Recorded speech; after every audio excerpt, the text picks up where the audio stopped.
Minnie the Moocher started off quite interesting, and I think it's very well animated, that's definitely the case. But I feel like once the narrative got going, the editing was a bit too choppy for my liking, and it went back and forth a little bit too much. But generally, I enjoyed it and I liked the song. We have the titular song being sung throughout this, and I think it carries the story quite well.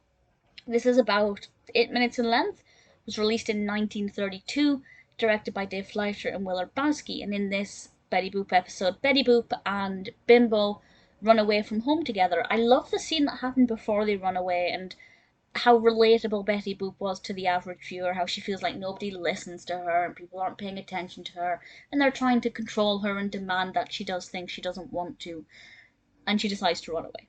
And I think it works well that there are various ghosts and scary characters that are singing this song to her, or rather just singing it in her presence.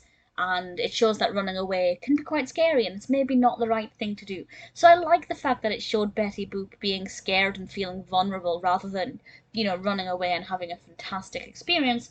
Although animation at this time wasn't necessarily aimed at children, so maybe that element of,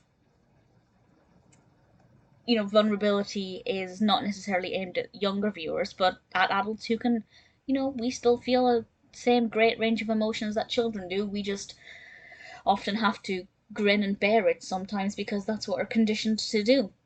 But I like the fact that Betty Boop is willing to show how scared she is, and there's an element of curiosity for her there as well. Of course, she's curious about things that are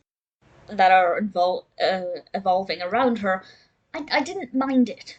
But so far, out of all of the Betty Boop cartoons that I've seen, which is only a handful, I still have quite a few more to go, and I'm really enjoying them, and I didn't mind Minnie the Moocher. I particularly liked the beginning. Once it got going, it was okay, but I feel like it just wasn't as good and didn't hold up that same quality.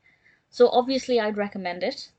Betty Boop is voiced by Questel in this particular one, and we have Calloway and his Cotton Club um, as the Cotton Club Orchestra singing the song, of course. And yeah, musically I like it. It sounded really nice. Really enjoyed it in parts. Not my favourite, but still pretty decent.